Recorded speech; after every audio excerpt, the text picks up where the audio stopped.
বর্তমানে আসলে এমন একটা স্বাধীনতা পাইছি যে এখন দেখা গেছে যে নিম্ন হতে একদম নিচু মাইন্ডের যারা আছে, যে আন্দোলনগুলা করার দরকার নাই, যে দাবিগুলা করার দরকার নাই, এগুলো আমরা করতেছি।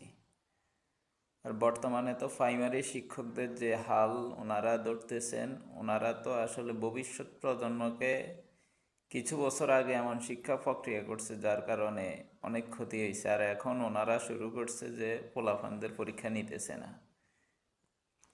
পোলাফাইন তোমরা পালতেছো না, খাওয়াইতে হচ্ছে না, তোমাদেরকে আমাদের টাকায় খাওয়াইতেছি, বেতন দিতেছি। এরপরে দেখা গেছে আমরা নিজেদের টাকা খাওয়াই পোলাফাইন স্কুলে পাঠাইতেছি।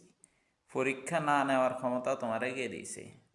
তোমার ওই 2, 4, 5 টাকার জন্য তো আমাদের সন্তানদের তো ভবিষ্যৎ তো আর নষ্ট হতে পারে না। একটা বছর যাওয়া মনে কি করো, একটা মাস যাও তুমি মনে কি করো? তুমি নিজে টাকা খাইতেছো, তোমার টাকা আরও বাড়াই দিতে হবে। আবার একটু আগে দেখছি যে আপনার আর একটা, যারা নাকি ওই জন্ম নিয়ন্ত্রণ করতেছে, একটি সন্তান হলে ভালো হয়, 2টি সন্তানের বেশি নয়। মুসলিম দেশ, ওনারা নাকি প্রতিটা ঘরে ঘরের মধ্যে যায়, মানুষদেরকে বার্তা দেয়, প্রতিবাদ যায়, একটা বাচ্চা হইলে যায়, এরপরে যায়। কই আমি তো দেখি না আমার এলাকার মধ্যে কারো কাছে আইতে।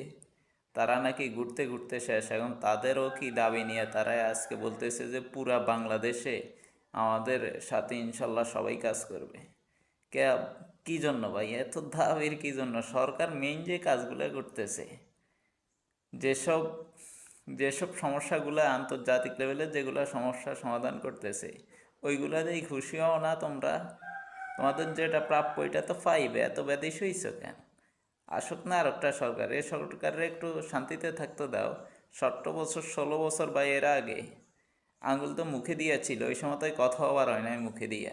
এখন আর এত চিল্লা ফিল্লা করবা না, ঠান্ডা মাথায় সবাই ঘরে সবাই চলে যাও, এটাই শেষ কথা।